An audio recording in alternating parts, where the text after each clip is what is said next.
C'est le fond de teint dont tout le monde parle en ce moment. Il paraît que quand tu l'appliques, c'est comme un filtre sur ta peau. Donc j'ai trop hâte de le voir. On l'essaie. Hello tout le monde et bienvenue dans cette semaine de vlog, c'est reparti. On réattaque une nouvelle semaine et pour aujourd'hui ça va être, je vais pas beaucoup vlogger, je vous le dis tout de suite parce que déjà elle est bien entamée, il est quasiment 14h, parce qu'aujourd'hui c'est plutôt une journée de création de contenu. Je m'étais un peu dédiée aujourd'hui pour faire pas mal de vidéos verticales pour Insta et pour TikTok. Parce que j'avais beaucoup filmé cet été quand j'avais fait une pause sur YouTube et un peu avant également. Du coup, j'avais pu piocher dans ma bibliothèque de vidéos entre guillemets pré-filmées pour alimenter et surtout démarrer mon compte TikTok cet été. Mais bah là, il arrive un moment, t'en as plus quoi. Et c'est ce qui se passe. Donc aujourd'hui, j'en ai filmé 2 ce matin. Là, je viens d'en filmer un 3e et je vais en filmer un 4e tout de suite. C'est une recette virale que je vois passer partout là depuis quelques temps. L'idée, c'est de faire une... Alors, je vais pas dire un pain au chocolat, parce qu'en bonne sudiste que je suis, pour moi c'est une chocolatine. Je sens que le débat va s'enflammer. Dites-moi quel team vous êtes, chocolatine, pain au chocolat. Dans tous les cas on s'aime, mais c'est un meilleur goût la chocolatine.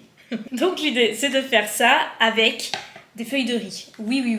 Du coup vous pouvez varier cette recette en la rendant sans gluten et sans lactose également. J'espère que ça va être bon, parce que autant de visu, je vais pas vous mentir, sur les TikTok, ça m'attire pas non plus de fou. Moi, c'est plutôt la technique et la texture qui m'interpellent, parce que tout le monde dit que vraiment ça ressemble beaucoup à la texture chocolatine. Pourquoi je suis gênée à l'idée de dire chocolatine alors que j'ai dit chocolatine toute ma vie?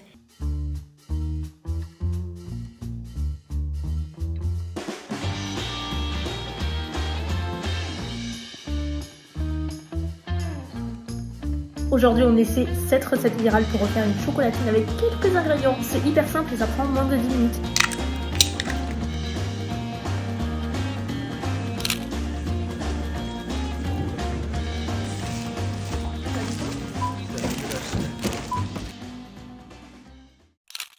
Comme vous voyez, je me suis installée dehors à nouveau. J'aime vraiment trop prendre mon ordi et me mettre dehors sur la terrasse. Même s'il y a quelques voitures et motos qui passent, c'est pas grave. Ça me sort un petit peu de dedans. Là, en fait, je suis en train de me constituer un fichier sur Notion. Vous savez, je vous en parle souvent. Vraiment, j'utilise tout le temps pour le taf et pas que d'ailleurs. Et non, c'est pas du tout sponsor. Mais si par cas ils veulent me sponsor, coucou, je les adore. Mais non, là je suis en train de me faire du coup un fichier Notion dans lequel je pose toutes mes idées. J'ai déjà en fait un fichier dans lequel je pose mes idées en termes de contenu pour toutes mes plateformes, mais là j'ai envie d'en faire un autre et de mettre vraiment tout ce qui me passe par la tête. Genre le moindre truc, je le mets dedans et après je me fais des petites catégories, donc par exemple déco, voyage, beauté, etc. Je suis un peu dans une période où je me pose beaucoup de questions. Genre énormément de questions. Je pense beaucoup à l'après, à l'avenir, à plus tard en fait, à demain. Chose que j'ai jamais trop fait. C'est vrai qu'en grandissant, souvent dans les foires aux questions, combien de fois on m'a demandé mais comment tu te vois dans 10 ans, dans 5 ans, etc. Et à chaque fois, mais vraiment à chaque fois, je répondais je sais pas, je vis au jour le jour, je ne vois pas si loin en fait. Et c'est vrai, j'ai beaucoup pété comme ça. Et c'est clairement à cause de mon accident, parce que avant ça, comme tout le monde, j'avais des rêves, des envies, des ambitions, etc. Des trucs un peu classiques, mais je pensais à plus loin. Et quand j'ai eu mon accident, je me suis dit, en fait, tout peut tellement arriver du jour au lendemain que pourquoi prévoir? Voilà, ça peut être un peu extrême, mais c'est vrai que ça a un peu tout changé dans ma façon de penser. Et puis j'ai rencontré Tanguy, et là, il m'a fait changer d'avis sur plein de sujets, et j'ai pu mûrir moi mes propres réflexions. Et je pense qu'il y a aussi énormément de maturité qui entre en jeu également. Je vais quand même sur mes 34 ans à la fin du mois. Ouch. Et tout ça pour dire que maintenant, j'en suis à un stade où je me pose mille et une questions sur ce que je vais faire dans 5 ans, dans 10 ans, qui j'ai envie d'être, ce que j'ai envie de faire professionnellement, personnellement. Je vous avoue qu'en termes de boulot, j'aime par-dessus tout ce que je fais.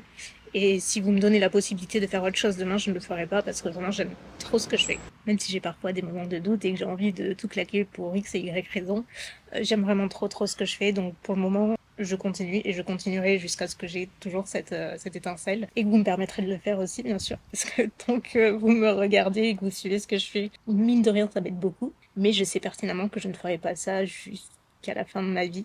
Et même au-delà de ça, j'en suis à un stade, et ça fait maintenant 3-4 ans que j'y pense sincèrement, sérieusement. Je rêverais d'avoir un autre business à côté, de plus dépendre que de ma société Elsa Makeup. Et donc de mon activité sur les réseaux, parce que c'est clairement ce que je fais depuis 13 ans maintenant. Enfin, j'ai pas ma société depuis 13 ans parce que je gagnais rien pendant les premières années. Je me pose beaucoup de questions sur ce que je voudrais faire à côté, avoir à côté, et voilà. Mais c'est pas si simple, et c'est trop chiant parce qu'en vrai, je suis trop une perfectionniste, et je fais les choses, mais à 1000% ou zéro. Du coup, il y a plein de choses qui m'attirent, qui me plaisent, et je vous raconte pas le nombre d'idées que j'ai balancées à Tanguy et de trucs, j'ai dit voilà, ça t'en parce quoi et tout.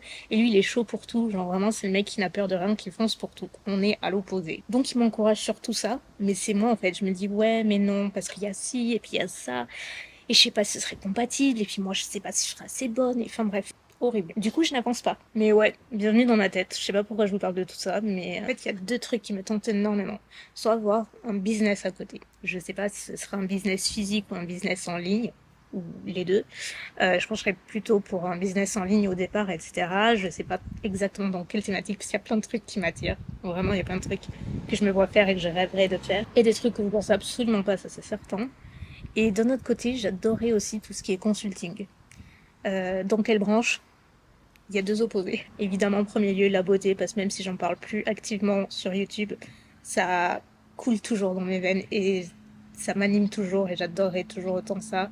Et surtout, je pense avoir une certaine expertise dedans. C'est un sujet que j'aime et que je pense je connais quand même un petit peu. Mais aussi consulting dans tout ce qui est handicap, dans le public, etc. Je pense qu'il y a beaucoup de choses à faire là-dedans. Genre, j'adorerais participer à rendre des lieux publics plus accessibles, à donner mon avis, mon retour d'expérience, mon expertise aussi. Enfin, vous voyez, ces trucs comme ça. Je pense que ça peut être trop intéressant et ça me passionnerait. Bref, comme vous voyez, mon esprit gravite autour de beaucoup trop de choses. Bref, on reprend. Je me suis égarée. La journée est finie. En fait, j'ai Tanguy qui vient de m'appeler et qui m'a proposé de prendre ma trotte et qu'on aille se promener, marcher un peu, parce que lui, tous les soirs, c'est ce qu'il va faire. Il va marcher comme ça lui vide un petit peu la tête de la journée, etc.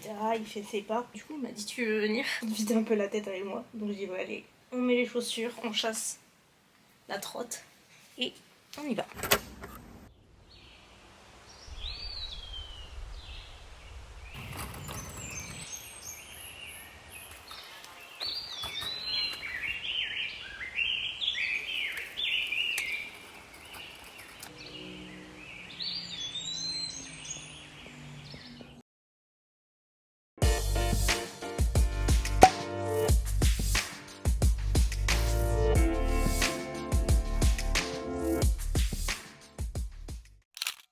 Avant de vous raconter ce que j'ai fait ce matin, on va enlever le vernis. J'ai déjà poncé, mais là il est vraiment l'heure de le retirer. Et pour l'enlever, je fais comme d'habitude, ça n'a absolument pas changé, c'est toujours en papillote. Ouais, j'ai eu une matinée assez intéressante. J'ai pas filmé, et franchement ça aurait été le comble de filmer là-bas, je pense. En gros, ce matin, j'ai été convoquée par la DGCCRF pour une enquête. Enfin, pour une enquête, je vais vous expliquer après. Pour celles et ceux qui n'ont pas entendu parler de la DGCCRF, dont on a notamment pas mal entendu parler dans l'influence, c'est un service qui va vérifier en gros et auditionner un peu tous les acteurs et les créateurs de contenu, enfin les acteurs du métier d'influence et tous les créateurs de contenu, etc.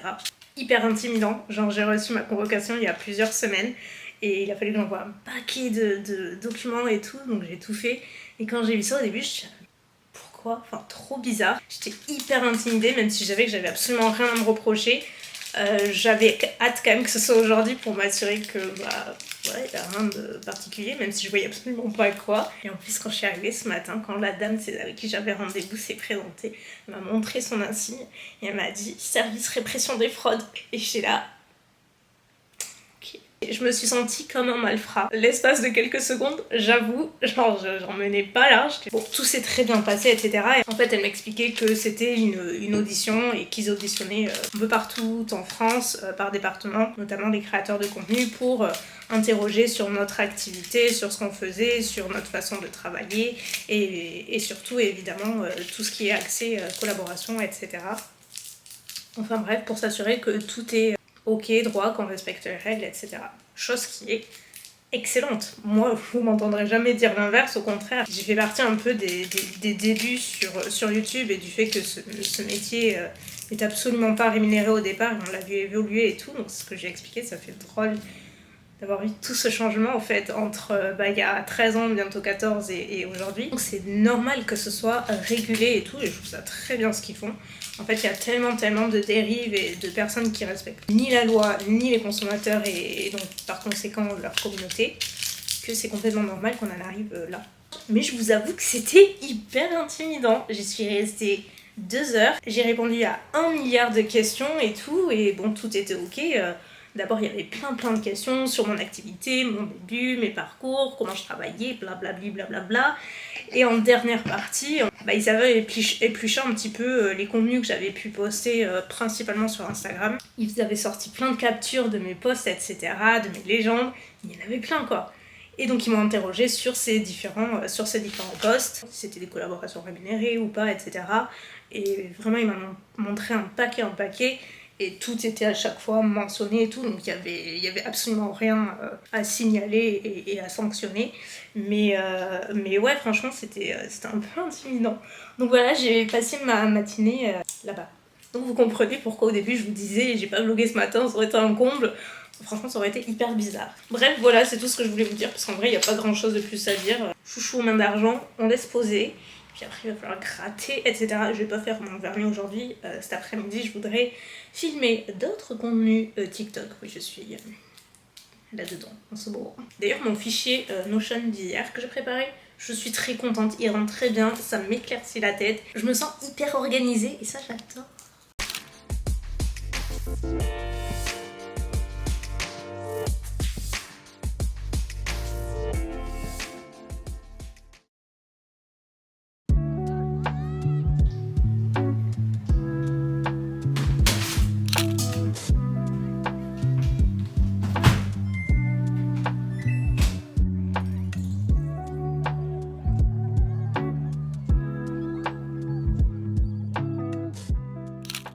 J'ai une matinée plus chill ce matin, du coup j'en profite pour faire quelques trucs dans la maison, m'occuper de moi accessoirement aussi, parce que je voulais le faire, ça fait 2 semaines. Je voulais m'épiler les jambes, si vous voulez tout savoir. Et ça fait 2 semaines que je dis non, mais je ferai la semaine prochaine. Je suis pas restée 2 semaines comme ça, du coup j'ai rasé entre temps. Mais c'est trop chiant parce que sinon tu passes ton temps à raser, etc. D'ailleurs, je vais, maintenant que l'été est fini, je vais commencer à me pencher sur la question de... Comment ça s'appelle ? L'épilation définitive, vous voyez, le laser. Ça fait mais vraiment des années que je veux le faire, je le fais pas, enfin je m'en occupe pas. Donc là je vais voir. Ce serait bien que je commence à m'en occuper parce que hormis râler à cause de ça, je fais rien. Donc ouais, tout ça pour dire matinée plus chill pour faire tout ça. Du coup j'en profite pour mettre mon petit vernis parce que le reste de la journée j'ai prévu de le passer sur l'ordi à éditer. Notamment le vlog que vous voyez, comme ça je m'avance et je vais pas tout faire samedi. Et du coup, ça me mange quand même une bonne partie du week-end. J'ai aussi toutes les vidéos que j'ai filmées cette semaine verticale que je voudrais me monter. Bref, on va pas s'ennuyer. Enfin, moi je vais pas m'ennuyer, mais vous peut-être un petit peu plus. Parce que je sais que c'est pas très intéressant pour vous, les journées comme ça. Juste en fin de journée, je pense que je vais aller voir ma grand-mère parce que pareil, ça fait plusieurs semaines que je l'ai pas vue et dernièrement, c'est vrai que j'ai pas trop eu le temps quand j'étais un peu à droite à gauche. Donc je voudrais aller la voir, lui faire un coucou, passer un petit moment avec elle, lui raconter les dernières semaines, etc. Mais j'irai définitivement en fin de journée quand j'aurai bien avancé sur tout ça. Et aujourd'hui j'attends un colis aussi. Oh là, j'ai trop hâte, franchement. J'ai attendu toute la semaine. J'ai hâte de vous montrer. Aujourd'hui, je vais mettre le Queen of Sin, qui est un de mes vernis, mes préférés. Genre vraiment, j'aime trop celui-ci. C'est de Indigo et c'est un rouge bordeaux assez foncé, mais pas trop, parce qu'on devine bien le rouge quand même. D'ailleurs, ça me fait penser à un truc, j'ai une petite question pour vous. Est-ce que parmi vous, il y en a qui utilisent des vernis de gel comme ça et qui seraient potentiellement intéressés de racheter quelques-unes des teintes que j'ai, parce qu'en fait j'en ai plein dans le tiroir et en fait il y en a plein que je n'utilise pas. Je vais faire une grosse purge d'ici la fin de l'année parce qu'on a quelques projets pour l'année prochaine, enfin, je vous en reparlerai. Mais le fait est que je voudrais faire pas mal de tri, notamment à ce niveau-là, parce que impossible de tout garder et de toute façon je mets pas tout. Le truc c'est que je me vois pas forcément me séparer d'un vernis à l'unité parce que sinon ça prendrait 1000 ans, ce serait un gros bazar, donc je pensais à un lot ou un truc comme ça, enfin je sais pas trop comment m'y prendre. Donc déjà dites-moi s'il y en a qui seraient potentiellement intéressés, s'il y en a qui l'utilisent, et voilà, qui seraient intéressés tout simplement. Et je réfléchirai à une façon de faire. Je parle bien entendu de vernis qui sont neufs. voire quasi neuf. Parce que bon, par exemple, celui-ci, déjà je le garderai parce que j'aime trop, mais il est bien entamé, donc voilà. Ça va de soi. Et je voulais surtout profiter de ce petit moment ce matin pour vous parler d'un sujet que je me rends compte, je n'ai absolument pas abordé. Et je suis un peu débilos avec ça parce qu'évidemment vous avez posé quelques questions et pour le coup c'est complètement normal. Vous avez remarqué que depuis la reprise des vlogs là, de cette rentrée, je ne floute plus Tanguy. Vous avez pu apercevoir Tanguy de loin comme ça, furtivement, mais vous avez pu l'apercevoir, en tout cas je ne le floute plus. Alors que depuis le début, on a fêté nos 2 ans là, le week-end qui vient de passer. C'est très cute, mais du coup depuis 2 ans on avait décidé d'un commun accord de le flouter parce qu'il était plus à l'aise ainsi. Et moi je vous dis, quoi qu'il décide, je le respecte, c'est pas ni son travail ni son choix de s'afficher sur les réseaux. Et déjà de base, c'est pas quelqu'un qui est branché réseau. Donc dès le début, ça a été comme ça et c'était très très bien. En fait, quand j'ai commencé à refilmer mes vlogs là à la rentrée, vous savez, par moments il est dans le champ, etc. Et par moments il me voit faire, bien souvent il me voit faire mes montages. Et du coup, il arrive un moment et je suis en train de monter un rush où on le voit derrière et je suis en train de flouter. Et en plus, c'était chiant parce qu'il y avait plein d'entrecoupures, donc enfin bref, c'est toujours très chiant de flouter. Et il me dit, mais tu casses pas la tête et tout, floute pas. Du coup, on en a parlé et il m'a dit, mais vraiment, c'est pas la peine, c'est plus la peine et tout, ça me dérange pas. Ne me floute pas, tu te fais chier en plus à le faire. Donc j'ai dit, ok, c'était pas vraiment pensé en amont, prémédité ou quoi que ce soit. Ça s'est fait comme ça, très naturellement, comme pour plein de choses. Et du coup, j'ai pas flouté le reste du montage et tout. Et sauf que je vous l'ai pas dit. Parce que j'y ai pas pensé. C'est vrai que la première semaine de rentrée, elle était tellement chargée en plein de trucs que j'ai vraiment pas pensé à vous en toucher 2 mots. Et du coup, vous avez vu la vidéo, vous avez rien compris, vous étiez là, mais t'as oublié de flouter Tanguy et tout, je crois qu'il y a une erreur, elle était trop mignonne. Ça m'est arrivé d'oublier de flouter dans les montages, et à chaque fois je me rattrapais et je recommençais et je le floutais quoi. Mais pour une fois, ce n'était pas une erreur. Donc je vais plus le flouter, vous verrez s'il apparaît comme ça, il apparaît. Par contre, il va pas forcément interagir comme moi je le fais avec la caméra, ou comme j'ai eu des personnes sur la chaîne, de très rares personnes, genre ma mère ou mon frère, qui le faisaient avec vous parce que c'était différent, etc. et qu'elles étaient ok avec ça. Juste non, pas forcément son truc, et voilà, mais en tout cas, c'est un petit pas en plus, mais voilà, soyez pas surpris, c'est tout à fait normal. D'ailleurs, on a prévu de filmer une vidéo tous les deux, alors je sais pas encore comment on va s'y prendre, enfin, je sais quel sera le format, parce qu'on en a parlé, mais je sais pas encore s'il voudrait être vraiment face cam, ou être un peu sur le côté, ça on verra sur le moment, et ce sera de toute façon pas le focus de la vidéo, puisque en gros on veut faire une petite foire aux questions. J'avais demandé sur Insta ce que vous m'envoyez des questions concernant par exemple le fait d'être en couple avec quelqu'un d'handicapé, en situation de handicap, et vice versa en fait, pour avoir nos deux visions, parce qu'on pense qu'il y a plein de, forcément déjà de préjugés et de choses à partager et tout. Et moi je pense que c'est le genre de vidéo que j'aurais adoré voir quand je me suis retrouvée en fauteuil et que je croyais absolument plus en l'amour et que je pensais que j'allais finir seule et vieille jusqu'à la fin de ma vie parce que personne ne voudrait de moi parce que j'étais en fauteuil. Vous voyez, vraiment ce genre de vidéo, j'aurais kiffé la voir.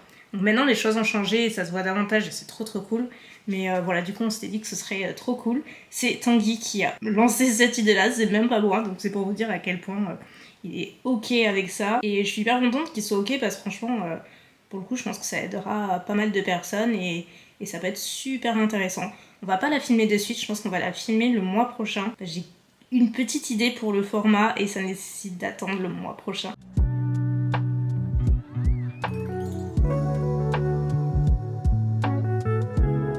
Voilà, vraiment, j'adore cette couleur. Une bonne chose de faite.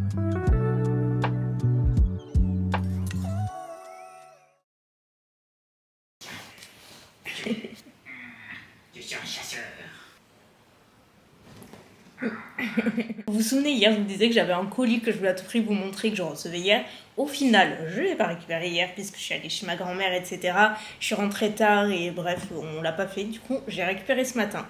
Et pour être honnête avec vous, j'ai déjà filmé cette partie, là, il y a 5 minutes. Sauf que j'ai fait tomber ma caméra et ça m'a perdu le rush.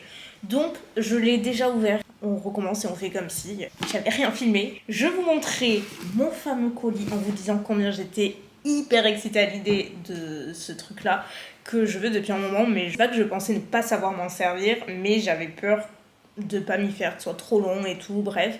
Mais non, je sais que ça va bien se passer, enfin j'espère. C'est une... Non, c'est pas là.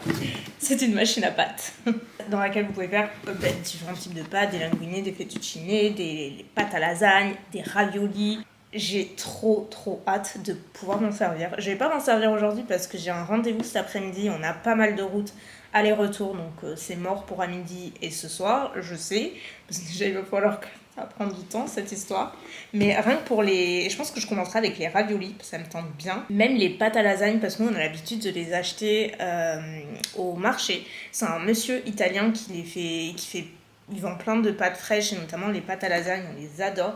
Et à chaque fois qu'on en achète, on se dit, mais ça fait tellement la diff entre les pâtes, évidemment, de supermarché que tu achètes et les pâtes fraîches, ça n'a rien à voir. Donc j'ai hâte de pouvoir m'y mettre. On n'a pas encore mangé de lasagne, mais là ça va tarder, vu que l'automne arrive. Mais ouais, je suis hyper contente, je l'ai commandé sur Amazon. Franchement, j'ai pas payé excessivement cher, je crois qu'elle était 39€, quelque chose comme ça.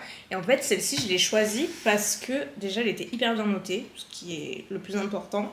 Et il y avait pas mal d'accessoires avec, parce que sinon il y en a qui sont vendus, mais vous n'avez pas les accessoires, vous devez les acheter à côté et tout. Notamment, là il y a le séchoir à pâtes que j'ai essayé de monter pendant 1000 ans, mais vous n'allez pas le voir puisque j'ai perdu le rush. Mais j'ai compris la bête. Il y a plein de trucs. Le seul truc que j'ai acheté à part, c'est une petite roulette pour faire les raviolis. Vous avez le pinceau, la manivelle, il y a un outil de serrage pour pouvoir bien bloquer votre machine pendant que vous faites la pâte pour éviter que ça glisse, etc. Franchement, elle est de super bonne qualité. C'est quand même assez lourd la prise en main, mais bon, ça va, moi j'y arrive. Donc si j'y arrive, tout le monde peut y arriver. Vous avez 2 outils de coupe comme ça, avec des dimensions différentes. Donc voilà, je suis ravie de mon achat. Et j'ai hâte de vous montrer l'utilisation et surtout de goûter.